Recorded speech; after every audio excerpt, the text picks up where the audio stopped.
Hello, it's Lenise. Welcome to Lessons from an RN. And today I am going to talk to you about resetting your health in 2025, but doing it in a way that's sustainable. When I think about starting my goals for January, I think about all the goals we sit down and we make at the beginning of the year. And sometimes by February, life happens and, the goals kind of go out of the window. We're not really tracking them. So I started about a couple of years ago doing something a little bit different that I want to share with you today. And what I did is at that time I wasn't going to the gym, I wasn't drinking enough water, I wasn't doing a lot of things that I should be doing on a consistent basis. I was doing them but not consistently. And so I thought to myself, how about if I just take this slow and start one new goal every month, right? And then by the end of the year, I'll have like 12 new goals and I should see an improvement in my health after implementing those 12 new goals. So I said, let me just share this with you today so that you don't feel like, oh, it's January, got to get to the gym, I got to start meal prepping, I got to start walking and all the things. So let's just take it slow and take like a minimalistic approach in 2025. That way, 2025 and beyond, your habits and your goals are sustainable and you'll see an improvement in your health. And so in January, if you haven't done so already, in January, you could just start to organize yourself. And I have my notes here, so I'll be looking down a few times just so that I don't miss something. But in January, that's the time to get organized. Maybe that's the time to start writing down what your goals are. Maybe if it's weight loss, maybe you don't have a scale, so you purchase one. There's some great scales on Amazon that will have an app on your phone that'll connect all your information into your iPhone or your Android to keep up with your goals. Maybe if your goal is to lift weights or strength training, you'll start to look at what's your schedule going to be at the gym for strength training. If it's meal planning, you'll start to look at what do I need in my home in order to make sure I have all the items I need to prep my meals and plan my meals. So January, I say it's a time to get organized, but it's also a time to get wisdom. And when I say get wisdom, it's meaning like get a book of someone, read an author, get a good author, read a book about, getting healthy and what should you eat and how should you exercise. There's tons of YouTube videos. Just be careful to follow someone that is going to give you good information. But that's the time to get organized and get wisdom. And then that may be a time also just to clear out the clutter in life, because we can get very overwhelmed in life as it relates to all the things that we have to do. This is a time to think about my health is important and what needs to come off my plate or what can come off my plate so that I can focus on my health. So January really is a time to get organized. Okay. And so February, I'm going to share these things with you each month, but you can switch them around at different months of the year that you feel work for you. But February will be a good month if you don't already have the habit of drinking water. That's a good month to start every day tracking your water intake and making sure you're drinking good, healthy filtered water. And so what I do is I drink half of my body weight in ounces a day. That's kind of what I do. And so tracking it by, I have a cup that I use every day. Everywhere I go, you'll see that cup with me. You'll see it in my car. Every room I go to, that cup goes with me. It's in my desk here in my office right now, but I also have a rolling desk because I would like to walk. I work from home. I have a little area thing that I can put my cup in. That cup goes with me everywhere I go so that I can get the water in, because that's quite a bit of water I need to drink. So I need to keep that cup with me. So February could be your month to just get in the habit of drinking water every day. And then maybe March could be your month for meal planning and meal prepping. I believe strength training is in the gym. I believe weight loss is in the kitchen. So a lot of times I can work out and work out and work out, and I won't see the scale move at all. And it could be because of the foods that I'm eating, which is most of the time, especially during the holidays, that's been a little bit of an issue. But so start to plan your meals, plan your protein, plan your veggies, your fruits, and your carbs. What are you eating each day? And you may even want to meal prep. Start prepping your meals and having the meals ready so you're not rushed and then grabbing maybe something that you shouldn't grab. So that could be the month of March. And then April, this could be the month, the sun's starting to come out, it's springtime. This could be the month where you really focus on your exercising. So you can start tracking your steps for walking, going to the gym, writing down your workouts to making sure that you're reaching those goals. Start measuring your waistline and your legs and your arms, doing your measurements to make sure you're on track. But that could be the month where you really focus on starting to get out and exercise. And then May could be the month where you start to focus on sleep.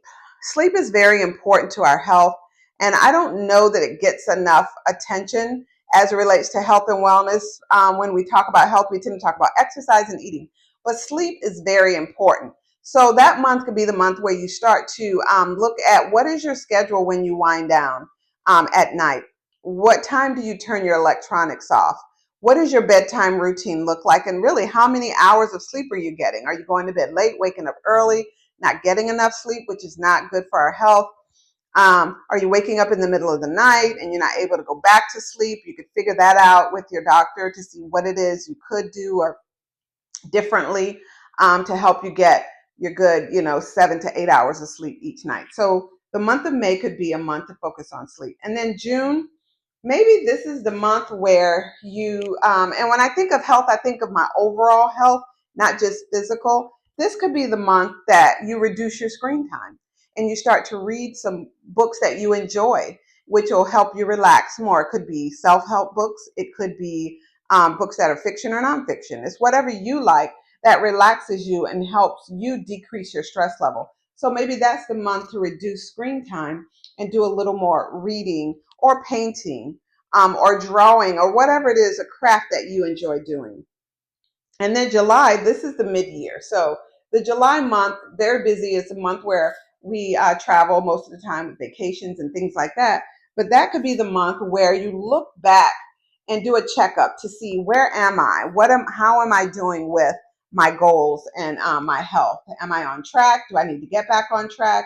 But this could also be a month where you check in to see when was my mammogram due? When is my colonoscopy due? When was the last time I went to see my doctor to get my physical or my dentist to get my teeth cleaned? So July could be kind of like a mid-year reset, kind of look at things to see how you're doing.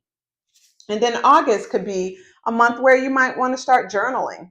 And that's good for our mental health, is when we're journaling, maybe a gratitude journal where every night you write 3 things that you're grateful for that day, or whatever journal you want to do. But this will help with mental health and wellness.